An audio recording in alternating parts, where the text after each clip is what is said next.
Welcome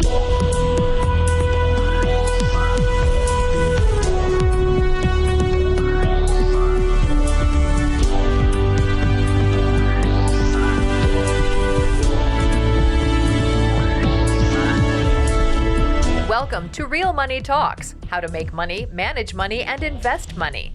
Your Real Money Talks host, Laurel Langmeyer, gets straight to the point about what it actually takes to make money and build lasting wealth in today's changing economic climate. If you're ready to get the financial results you've always dreamed of, keep listening. Real Money Talks is the right place for you. And now here's your host, Laurel Langmeyer. Hi, this is Laurel, and welcome back to Laurel's Real Money Talks, where we're talking about how to make money, keep money, invest money.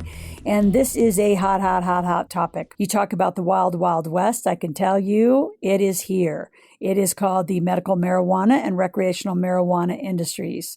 So as Ralph Waldo Emerson says, no great man ever complains of want of an opportunity.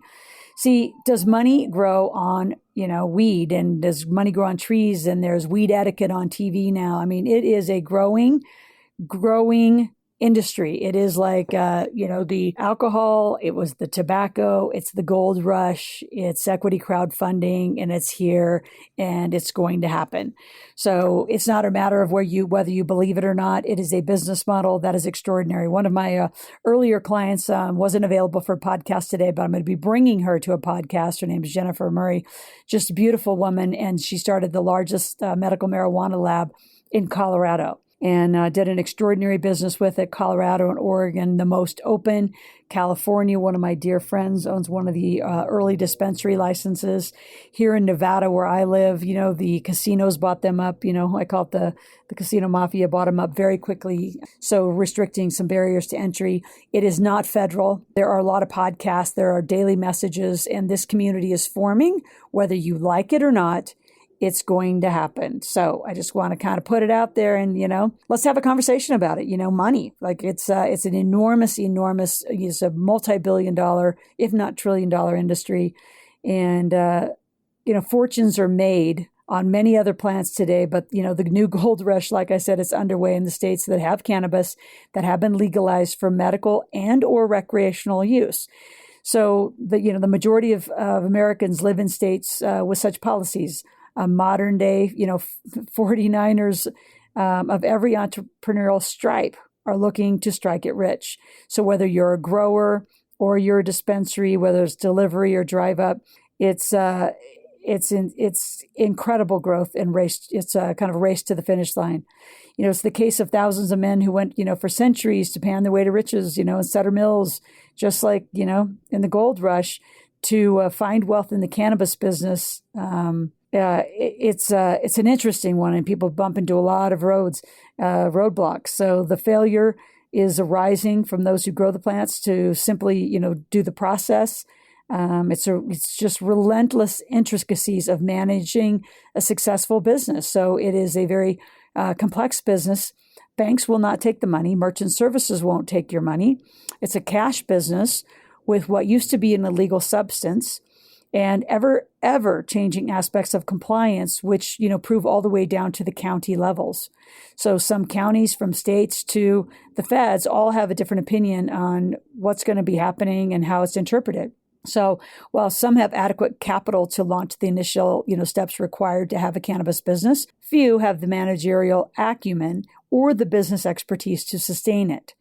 So it's going to be an interesting match. If you look at the people that are in prison for the possession of marijuana, they're the actual experts, but they don't have the capital. And there's a huge conversation on the racism of it, from the African-American and the Mexican communities who know a lot about it, to the whites who tend to have the money and business acumen, who come in and are either partnering or just trying to hire them versus, put them into businesses. I can't wait to consult people on this. It's going to be very fun on the business side of how to put together these joint ventures. Tending plants is one thing, nurturing an enterprise, so that it can thrive, especially with the risk factors of the product to the cash business, is an interesting and very, very critically untapped documented business. Colorado-based growth industries are leveraging cannabis, legalized by providing turnkey business services, exclusive franchise models to prudent cannabis growers who recognize the need for the managerial prowess to actually exploit the operational potential. There is so much to this business. The growth industries comprises of 3 divisions. So how to, lead generate, which is really the real estate division, to the, cannabis production and the facilities and the lease to the growers, to the customers who actually understand the product, for the marketing, the cultivation of productivity, the customer retention, the compliance, there's human resources. There's just enormous sectors of business that are going to be needing to be known in this entire industry. It's interesting to watch, in conversations. I'm going to bring some of these experts, if I can get them to come to my podcast and under their code name, not their real name. But several people just in California really were on a run. They were on amazing growth. And the feds, the FBI specifically, comes in and shuts down their operation. And so, learning from surveillance to making sure you have your product dispersed, your cash dispersed, so it's not all in one place. The amount of robberies, the amount of theft, the need to have a concealed weapon permit to carry the product for your own protection. Enormous variables to this maze called, cannabis and dispensary growth and production. The economics of cannabis are extraordinary and, astoundingly, alluring. 10,000 square foot facility, accepting the real estate costs, might be like, 1.2 million in investment. But by the second year of operations, it has the capacity to grow 2,500 pounds. Each pound of dried cannabis can wholesale for $1,800, hard cost of $400. It works out to a $3.5 million company in a 24-month period. It's an extraordinarily high profit business. Cannabis has been used to treat arthritis, cancer, hypertension, obesity, sclerosis, Parkinson's, HIV. It's proven it's a healing plant. Again, the people who stand on the sides and the outsides of this are going to either make a lot of money or wish they got on the gravy train and the gold rush as they do it. It's interesting to talk to doctors, the doctors who are prescribing the medical scripts. Some of them have gone completely away from traditional practice. And for $500 to $1,000, we'll actually just do medical marijuana exams to write the prescriptions. You write 50 people a prescription, $1,000, you got a $50,000 a month business just writing medical marijuana prescriptions. You say, well, doctors, you have more ethics than that. Well, that's a judgment, and I can tell you it's going to happen. The necessity of compliance and the ever-changing compliance, really quarter by quarter at the county level to the city level to the state level to the federal level, it's unbelievable. The predictions are by 2020 that every state, or in the feds specifically, will legalize medical marijuana. And then there'll be the exceptions of the states who actually legalize recreational marijuana. And what that's going to do, if you liken it to a DUI, how much can you carry without being arrested for the possession of? Do you have to have a license? The amount of compliance at the local level.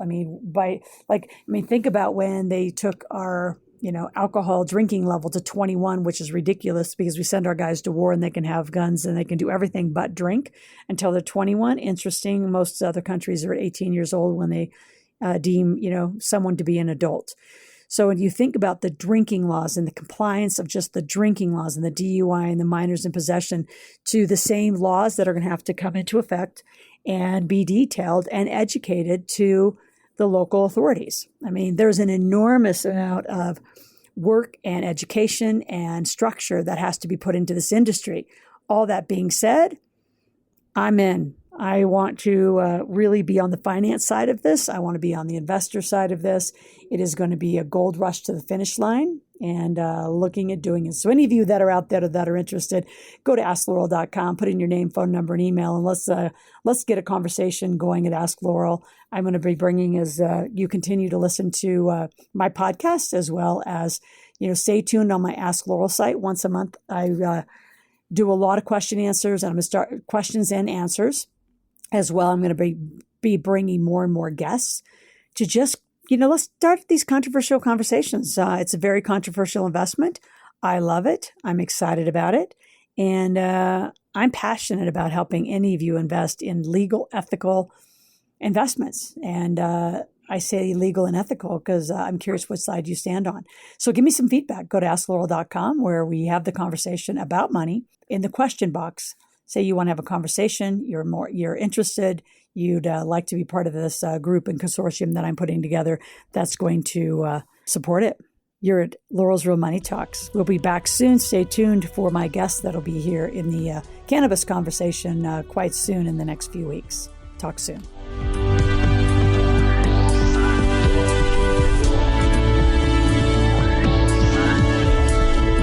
Thank you for joining Laurel for this segment of Real Money Talks, how to make money, manage money, and invest money. To continue this new conversation and to find free resources to support your wealth creation, visit asklaural.com/podcast gifts. That's ASKLORAL.com/podcast gifts. Thanks for listening and join us again soon. New episodes are released every week.